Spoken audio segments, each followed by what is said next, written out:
4장과 5장의 내용은 연결되는, 이어지는 장면이라고 보시면 되겠습니다. 우리는 계시록을 아주 어렵게 생각하고 있지만 이 계시록이 1장부터 22장까지 아주 잘 짜여진 한 편의 드라마라는 것을 생각한다면 계시록이 그렇게 어려운 책은 또 아닐 겁니다. 다른 성경도 마찬가지로 마태복음은 1장에서 28장까지 있습니다. 이 마태복음 1장부터 28장까지의 내용 속에는 예수님의 출생과 그런 예수님의 성장 배경들, 또한 십자가에 죽으시는 고난의 사건들, 부활, 또 오순절 성령 광림 등의 모든 예수님의 일대기가 이 마태복음 한 장 안에 다 담겨져 있는 것처럼 이 계시록도 1장부터 22장까지 한 편의 드라마처럼 잘 짜여 있다는 것을 우리가 볼 수 있습니다. 지난 시간까지도 우리가 2장과 3장을 봤을 때 2장과 3장에서 7교회의 사자들이 하나님을 배도하고 불순종하는 것으로 하나님과 멀어지는 사건들이 있어 왔죠. 그래서 회개를 촉구하는 편지를 썼었습니다. 여러분, 에스겔서 37장의 이야기를 아시나요? 에스겔 37장의 이야기는 마른 뼈다귀 이야기입니다.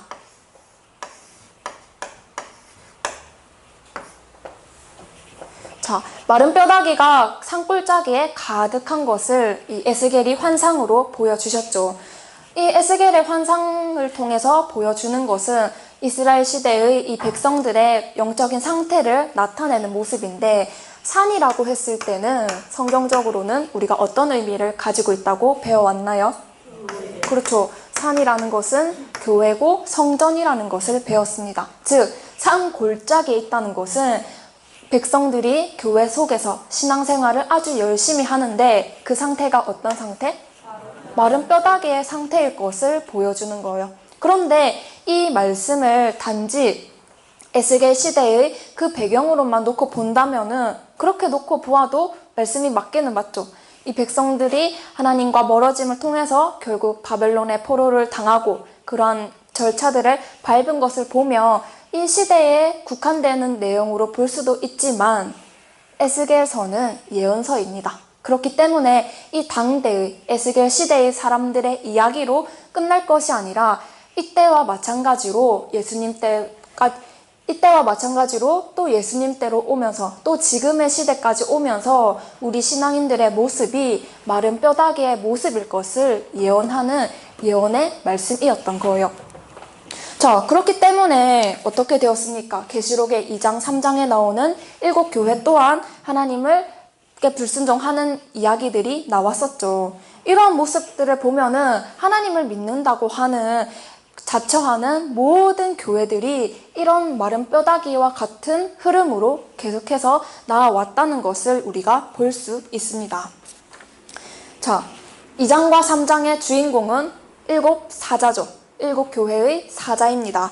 넓게 본다면은 예수님 시대에 재림을 맞이하는 마지막 시대의 모든 교회들의 영적인 상태를 보여주는 내용인데, 이러한 내용들을 통해서 나 자신을 바라보고 또 이 시대의 교회들을 바라볼 수 있는 눈을 우리가 키워야 되겠습니다.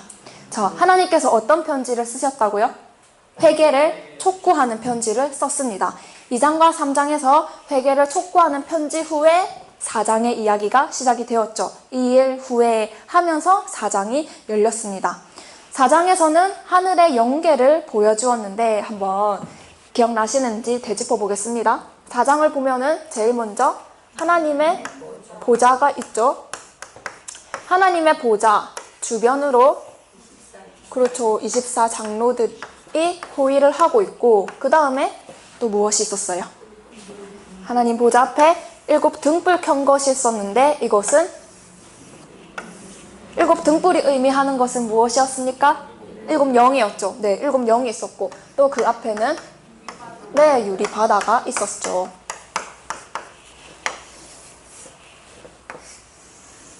자, 유리 바다가 있고 또 어떤 것들이 있었나요? 네, 생물들이 있었습니다. 생물 중에는 사자 같기도 하고 송아지도 있었고 또 독수리도 있었고 제일 중요한 사람도 있었죠. 자, 이러한 하늘의 모습을 우리가 살펴보았는데, 하나님의 보좌를 우리가 쳐다보면은 5장 1절을 보겠습니다. 5장 1절, 계시록 5장 1절. 한번 읽어보겠습니다. 시작.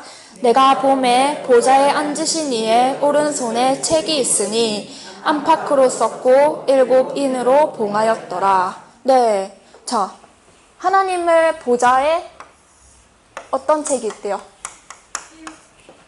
네, 하나님의 보좌에 7인으로 봉해진 책이 있다는 거예요. 자, 여러분, 4장까지는 하늘의 보좌 구성도를 보여주었죠. 그렇게 보여주다가 지금 이 초점을 4장에서는 넓은 모습을 보여주다가 5장 1절로 들어와서는 이 하나님의 오른손으로 포커스를 맞추는 겁니다.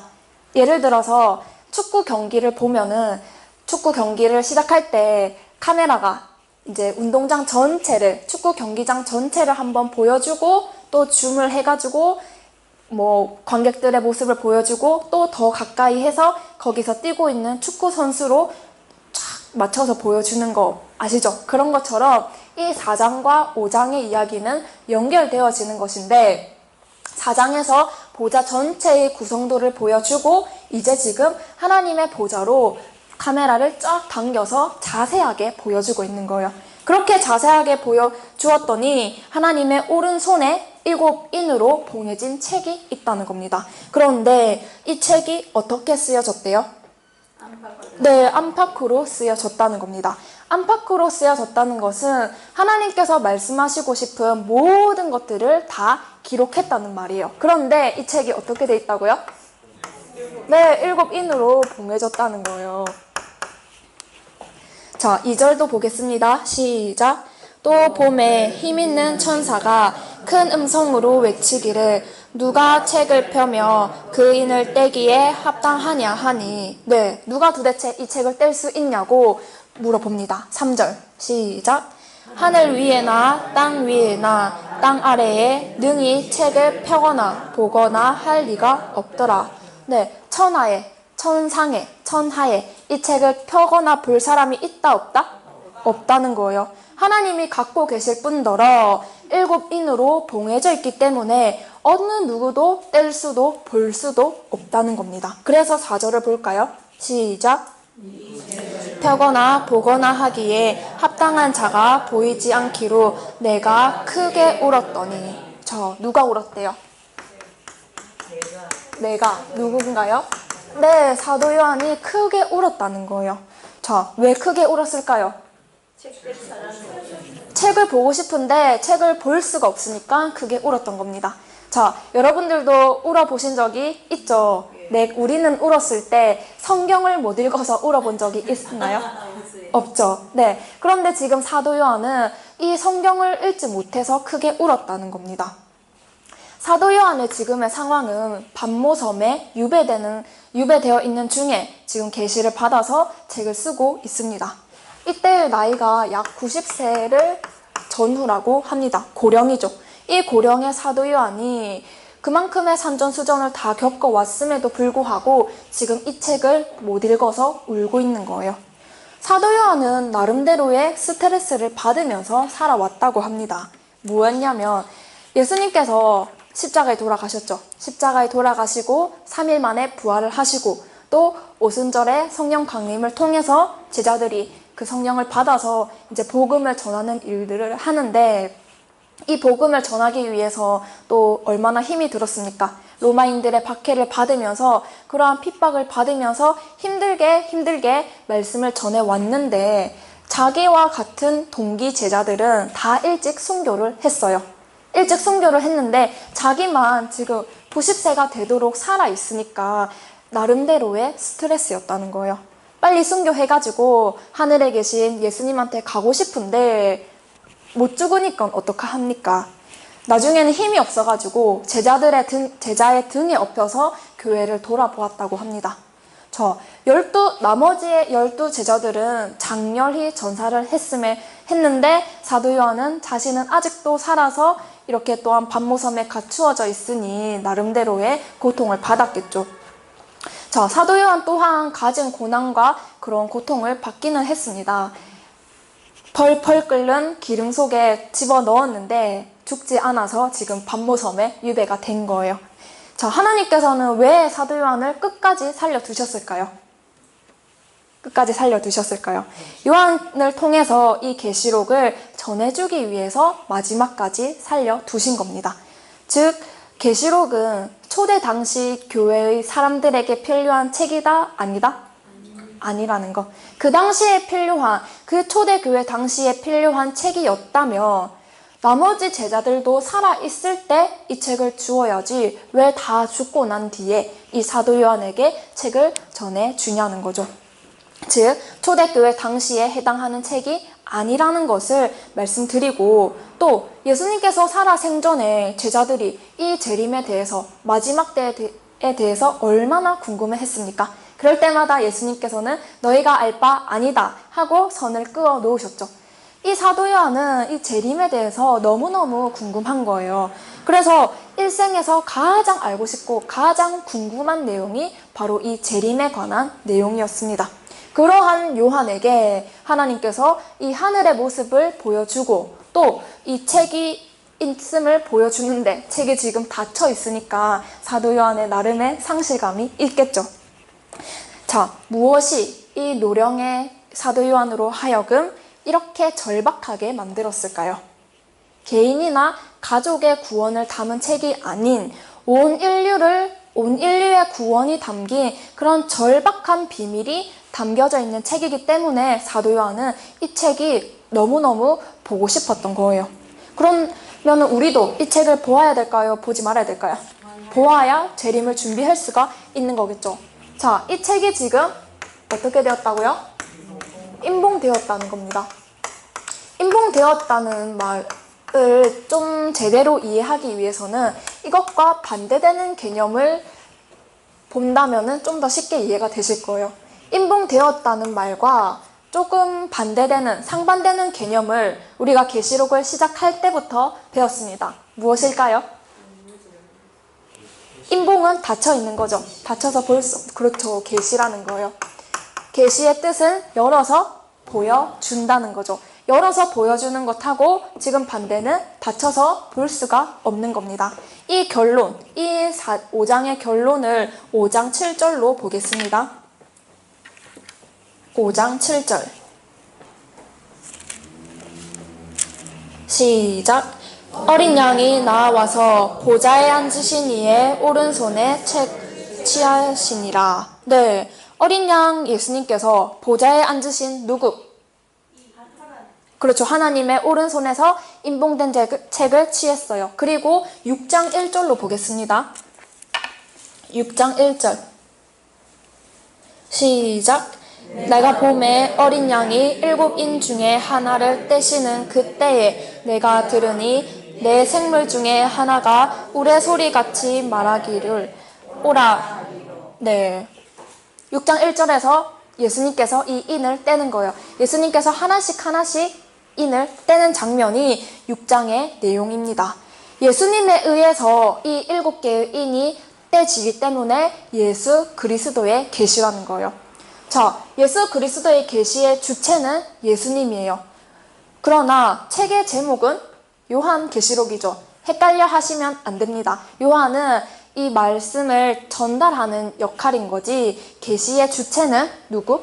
예수님이라는 것을 기억하시고, 예수님이 받아서 인을 떼서 요한에게 보여주어야 비로소 요한이 열어볼 수가 있는 거예요. 자, 그러면은 예수님은 도대체 이 책을 어떻게 받게 되었을까요? 그냥 단순히 하나님의 아들이라서요? 이유가 있겠죠. 5장에는 그 사연을 아주 자세하게 설명을 하고 있습니다. 5장 5절로 보시겠습니다. 계시록 5장 5절 시작.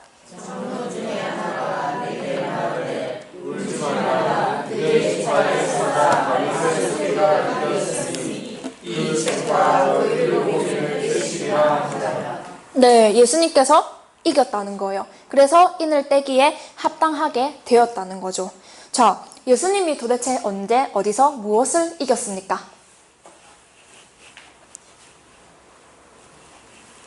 예수님이 언제 어디서 무엇을 이겼을까요? 어떤 사건을 두고 여기서 이겼다고 말씀을 하는 걸까요? 네, 십자가의 사역을 지셨죠. 그 십자가의 사역이 우리가 예수님의 구속 역사를 이해하기 위해서는 이 계시록까지 제대로 알아야 이해할 수가 있습니다. 예수님의 십자가 사역으로 예수님의 구원 역사가 끝나고 완성된 것이 아니라 계시록에 가서야 비로소 완성이 된다는 사실을 인식하시고, 이 십자가의 사건은 외형적으로만 본다면 아주 처참한 패배의 모습이에요. 메시아로 오셔서 이 땅의 왕으로 오셔서 결국은 돌아가셨으니까 외형적으로 볼 때는 아주 처참한 패배이지만 내용적으로는 어떻다고 설명을 해주고 있나요? 그렇죠. 내용적으로는 아주 위대한 승리라는 것을 말씀을 해주시고 계십니다. 자, 이 십자가의 사건으로 이기셨기 때문에 하나님의 보좌 우편에 앉을 수 있는 그 위치를 얻을 수 있게 된 것이고, 그것으로 인해서 우리의 구원자의 역할을 하실 수 있게 된 거고, 누구도 볼 수 없는 이 7인으로 봉해진 이 책을 어떻게 뗄 수 있는 그러한 역할을 예수님께서 하시게 되었다는 겁니다. 자, 이 내용을 잘 읽어보시면은 그러한 역할들을, 그러한 이제 사명을 가지신 예수님께서 하늘 보좌 가운데서 지금 당당하게 등장을 하시는 거예요. 6절을 보시면. 네.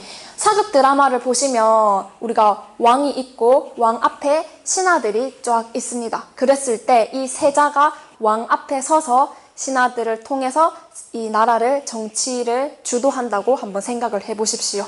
그러한 모습인 거예요, 지금은. 왕을 뒤로 하고 세자가 당당히 서서 이 정사를 주도하고 이끄는 모습이 지금, 이런 지위를 예수님께서 가질 수 있었던 이유는 이기셨기 때문에, 그렇기 때문에 이긴 결과로 주어지는 영광의 지위라는 것을 보셔야 되겠습니다. 즉, 하늘의 군대, 그 운영권을 하나님에게서부터 지금 받은 거예요. 7절을 볼까요? 7절을 보시면 어린 양이 나와서 보좌에 앉으신 이의 오른손에서 책을 취한다고 했죠. 드디어 이 책이 예수님의 손으로 넘어왔습니다. 이것만으로도 사도 요한에게는 아주 큰 위로가 되었죠. 8절 시작. 책을 취하심에 내 생물과 24 장로들이 어린 양 앞에 엎드려 각각 거문고와 향이 가득한 금 대접을 가졌으니 이 향은 성도들의 기도. 네, 자, 책을 지금 취했습니다. 그리고 11절도 볼까요? 시작.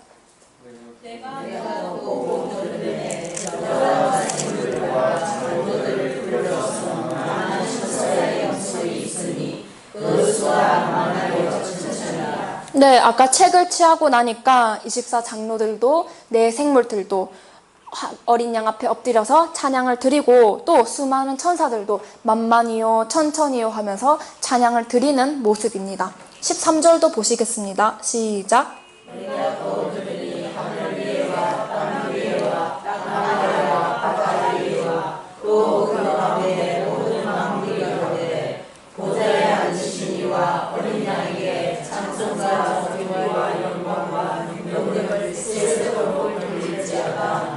네, 모든 만물이 찬양을 하고 있습니다. 이 봉안책은 단순한 책이 아니라는 거겠죠. 이 책이 도대체 무엇이길래 이 책을 예수님께서 받으시니까 하늘의 모든 천사들이 예수님께 찬양을 하는 걸까요? 즉, 이 책은 우리가 뭐 옛날에 사극을 보던지 하면은 왕이 세자에게 자신의 자리를 물려줄 때 증명하는 것이 있어야 되잖아요. 상징적인 도구가 있을 때 그게 바로 옥새예요. 왕이 쓰는 그런 도장을 통해서 주기도 하고, 또 서양에서는 손가락에 끼는 반지로 이 왕위를 물려줌을 증표하기도 합니다. 그런 거와 마찬가지로 하나님 나라에게 있어서는 이 책이 하나님의 정권을 이제 위임하는 그러한 증표를 하는 역할을 하는 거예요. 자, 말씀을 맡긴다는 것은 이런 의미입니다. 하나님의 세계에서는 이 진리의 말씀으로 이끄시는 거예요. 책이 넘어왔다는 것은 하나님의 그 정권이 예수님에게로 넘어왔다는 것을 뜻합니다. 9절을 우리가 좀 자세히 살펴보겠습니다. 9절 같이 읽어보겠습니다. 시작. 새 노래를 노래하여 가로되 책을 가지시고 그 임봉을 떼기에 합당하시도다. 일찍 죽임을 당하사 각 족속과 방언과 백성과 나라 가운데서 사람들을 피로 사서 하나님께 드리시고 10절도 저희로 우리 하나님 앞에서 나라와 제사장을 삼으셨으니 저희가 땅에서 왕노릇 하시리로다. 아멘. 네. 자, 첫 번째, 책을 가지시고 임봉 떼기에 합당하다는 거예요. 두 번째는 일찍 죽임을 당하사 각 족속과 나라와 백성들의 피로 사서 하나님께 드리셨고, 세 번째는 그리고 나라와 제사장을 삼으시고, 네 번째는 저희가 땅에서 왕노릇 한다는 겁니다. 책을 가지는 것도 어려운 일이지만 이 임봉된 책을 인을 떼는 것도 어려운 일이에요. 자, 여기서 보시면 일찍 죽임을 당했다고 하죠. 예수님께서 일찍 죽으셨죠? 몇 살에 돌아가셨나요? 네, 그런 것들을 말씀을 하고 계십니다. 즉, 이 예수님의 일찍 죽으시는 그 예수님의 피로 온 인류가 살 수 있었고, 그러한 피로 산 사람을 나라와 제사장을 삼으신다는 거예요. 지도자나 통치자로 삼으시겠다는 거죠. 그러한 복을 준다고 하니까 하늘에서요? 왕노릇을 이 땅에서 한다고 하고 있어요. 계시록 5장의 제목을 제가 무엇으로 했습니까? 한 번 더 읽어볼까요? 시작! 예수님의 왕위 즉위시. 네, 계시록의 주된 내용은 이 7인의 임봉된 책도 중요하지만 또한 다른 면에서 본다면은 이 책이 하나님의 손에서 예수님의 손으로 위임되는 이 모습은 지금 예수님의 왕위 즉위식을 우리가 보고 있다는 겁니다. 대통령의 취임 행사도 아주 큰 행사죠. 단순히 대통령이라는 자리를 넘기는 것으로 끝나는 것이 아니라 그 대통령의 정권 또한 모든 인력들, 장비들을 다 인계를 한다는 거니까 엄청나게 거대한 행사예요. 그래서 지금도 보면은 이 5장에는 24장로들도 내 생물들도 또 하늘의 수많은 천사들이 찬양과 영광을 드리고 있는 겁니다. 말씀을 가진다는 것이 이렇게 중요한 거예요. 말씀이 온다는 것은 하나님께서 오신다는 것이고, 하나님께서 오신다는 것은 하나님께서 주실 축복과 사명을 주신다는 겁니다. 어떤 것이요? 네, 말씀이 온다는 것은 하나님께서 우리에게 오신다는 것. 자, 하나님은 예수님에게 이 임봉된 책을 주셨죠. 그렇게 주심으로 해서 하늘의 정권을 예수님에게 위임을 하셨습니다. 그러면은 그런 것처럼 우리에게도 이 하나님의 축복을 주시겠다는 신호가 지금 말씀이 여러분들에게 오고 있다는 거예요. 내 귀에 계시록의 말씀이 들린다는 이 사실이 이런 중요한, 이런 엄청난 의미를 가지고 있다는 것을 좀 더 의미를 느끼셔야 되겠습니다. 여기서 우리가 조금만 더 살펴볼 것은 아까 땅에서 무슨 노릇? 왕노릇을 한다고 했죠. 자, 땅에서 왕노릇을 한다고 합니다. 9절과 10절에서 예수님의 피로 산 사람들이니까 이거는 천사가 되나요? 안 되나요? 예수님의 피로 산 사람들이니까 천사는 해당할까요? 안 할까요? 안 되겠죠. 네, 살아있는 사람이어야 되는 거예요. 그래서 천사가 우리를 부러워하는 겁니다. 우리는 살아있기 때문에 땅에서 왕노릇 할 수 있는 기회가 주어진 거예요. 그러니까 세상에서도 왕이 되거나 대통령이 되는 것이 얼마나 큰 일입니까? 또한 그것을 하고 싶어서 또 열심히 하는 사람들도 있죠. 대통령의 임기는 몇 년이에요? 대한민국은 5년이죠. 네. 자, 믿는다고 또 다 왕이 되냐? 그거는 또 아니겠죠. 계시록 20장 4절에서 6절 보겠습니다. 20장 4절에서 6절.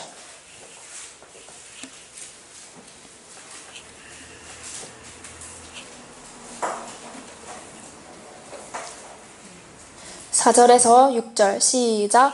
또 내가 보자들을 보니 거기 앉은 자들이 있어 심판하는 권세를 받았더라.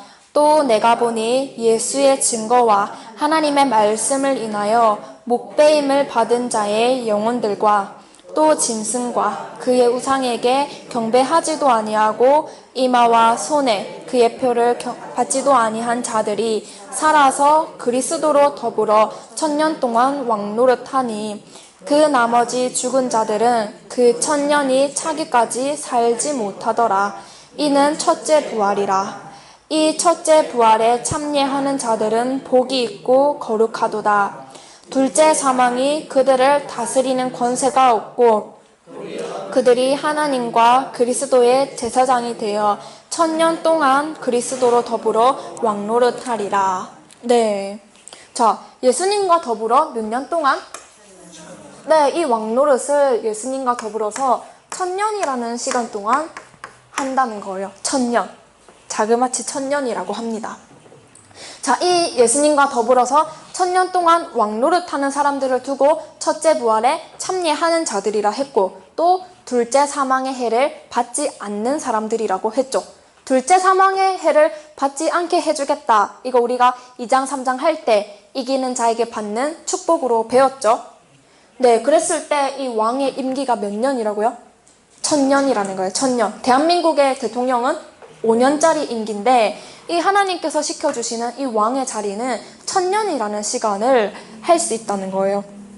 자, 그런데 우리가 100년도 채 못 사는 사람이 어떻게 1000년이라는 시간 동안 왕노릇을 합니까? 난해하고 어려운 내용이죠.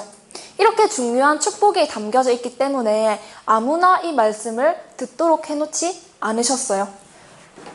아무나 듣도록 해놓으면 말씀에 대한 희소 가치가 없잖아요. 그래서 컴퓨터에도 만약에 아주 중요한 기밀 문서가 들어있는데 아무나 못 보도록 비밀번호를 잠그겠죠. 잠궜을 때 그 사실을 아는 사람은 이 정보를 캐내려고 밤새서 비밀번호가 뭘지 해킹을 연구할 거예요. 그것처럼 이 땅에서 왕노릇하는 이러한 어마어마한 축복도 하나님께서는 아무나 쉽게 알도록 다 보여주지 않으셨다는 겁니다. 자, 그리고 여기서 볼 것은 시간이 임기가 몇 년이요? 1000년이요. 땅에서 하나요? 하늘에서 하나요? 땅에서 하는 거죠. 하늘에서 한다면 뭐 영원히 할 거라고 생각이 하지만 지금 땅에서 1000년 동안 왕노릇을 한다고 합니다. 자, 우리는 이 1000년이라는 시간을 두고 사람들은 사람이 1000년을 어떻게 살아? 그냥 영원한 것을 말하고 싶어서 1000년이라고 했겠지 라고 해석을 해요. 자, 과연 맞는지 20장 2절을 볼까요? 20장 2절과 3절을 읽어보겠습니다. 시작! 용을 잡으니 곧 옛 뱀이요 마귀요 사단이라. 잡아 1000년 동안 결박하여 무저갱에 던져 잠그고 그 위에 임봉하여 1000년이 차도록 다시는 만국을 미혹하지 못하게 하였다가 그 후에는 반드시 잠깐 놓이리라. 자, 사단의 존재가 잡혀요. 사단의 존재가 잡히는데 몇 년 동안 결박을 한다고 하나요? 1000년 동안. 그리고 1000년 후에 어떻게 한대요? 잠깐 풀어준대요. 즉, 이 1000년 동안 왕노릇을 하는 그 1000년이라는 시간 동안 마귀는 어떻게 되어 있는 거예요? 결박되어 있는 거예요. 땅에서 왕노릇을 1000년 동안 할 때 그 1000년 동안 사단은 결박이 되어져 있다는 겁니다. 그리고 그 1000년이 지나면 어떻게 된다고요? 잠깐 놓인다는 거예요. 즉, 이 1000년이라는 것은 영원한 시간을 말씀하는 것이 아니라는 거예요. 계시록에는 1000년 뒤에 일어난 일도 기록이 되어져 있습니다. 이해가 되시죠? 자, 그러면은 이 땅은 여전히 우선 사단의 존재들이 또 우글우글 거리는 이러한 세상을 말을 하는데 과연 문제는 사람이 1000년을 살 수 있냐는 거예요. 지금은 우리가 젊은 사람들의 수명은 한 120까지도 많이 늘어졌대요. 그럼에도 불구하고 120도 1000년에 비하면은 잽도 안 되는 시간이죠. 자, 성경의 역사를 우리가 보면은 총 몇 년의 시간이? 6000년의 시간이 흘러왔습니다. 그 중에서 성경의 시작인 아담 때부터 노아 때까지 약 2000년의 세월은 이때의 수명은 다들 900세 이상을 살아왔다는 거예요. 6천년, 지금까지 6천년이라는 시간이 왔는데 그 중에서 아담 때부터 노아 때까지의 사람들은 다들 대부분 900세 이상을 살아왔었어요. 그런데 사람들이 하도 죄에 찌들려서 살다 보니까 이 수명이 지금은 100세도 채 못 사는 그러한 수명으로 전락해 버렸습니다. 그런데 성경에서는 말하고 있습니다. 우리는 사람이 어떻게 1000년을 살아 라고 이야기하지만 성경에서 그랬었다고, 옛날에 너희들의 조상은 그렇게 살아왔었어 하고 하나님께서 역사로, 성경으로 증명해 주신다는 거예요. 6천년 중에 2000년을 900세 이상을 살았으니까 성경의 약 얼마의 시간 동안? 네, 3분의 1이라는 시간 동안은 다들 이러한 수명을 가지고 살아왔다는 거예요. 그래서 하나님은 이때로 회복시키고 싶으신 거예요. 이사야서 65장을 가보겠습니다. 20절에서 22절입니다. 시작. 거기는 날수가 많지 못하여 죽는 유아와 수완이 차지 못한 노인이 다시는 없을 것이라. 곧 100세에 죽는 자가 아이고 100세 못 되어 죽는 자는 저주받은 것이라. 그들이 가옥을 건축하고 그것에 거하고 포도원을 재배하고 열매를 먹을 것이며 그들의 건축한 데에 타인이 거하지 아니할 것이며 재배한 것을 타인이 먹지 아니하리니 이는 내 백성의 수완이 나무의 수완과 같겠고 나의 택한 자가 그 손으로 일할 것을 길이 누리실 것이며. 네, 언제 이 계시록 때가 되면, 재림 때가 되면은 사람의 수명이 나무의 수완같이 길어진다는 거예요. 이 아담 때, 노아 때의 시대로 회복을 되는 때가 온다는 겁니다. 자, 여러분, 그러한 시대를 내가 살았으면 좋겠어요? 내 손자들이 살았으면 좋겠어요? 내가 살았으면. 양보하실 수 있습니까? 안 되죠. 기회를 잘 포착을 하셔야 되는 겁니다. 지금의 이러한 시대가 오고 있다는 것을 빨리금 캐치하시고 이러한 계시록이 내 귀에 들리고 있다는 것을 빨리금 느껴서 하나님의 말씀을 공부하는 데에 더 매진을 하셔야 되는 거예요. 말씀을 와구와구 먹어야 되겠습니다. 밥도 급하게 먹으면 어떻게 돼요? 체하죠. 근데 지금 말씀을 급하게 먹어야 되는 상황인 거예요. 6월절 전날 밤에 양고기를 먹을 때 어떻게 먹으라고 하셨어요? 급히 먹으라고 했어요. 도망가야 되는데 체력이 없어가지고 미적지근 되고 있으면 될까요? 안 될까요? 안 되겠죠. 네, 물론 그러한 속도가 필요하겠지만 지금 그러한 급히 먹을 때도 있다는 겁니다. 짤막짤막 공부해서 될 시간들이 아니라 우리가 빨리빨리 마음을 담아서 이 말씀에 더 푹 빠져서 매진해서 정말 이러한 시대를, 코앞에 있는 이 시대에 우리가 온전히 들어가서 하나님께서 주시고자 하시는 이 축복들을 받아 누릴 수 있는 그러한 저와 여러분들이 되기를 축원드립니다. 아멘.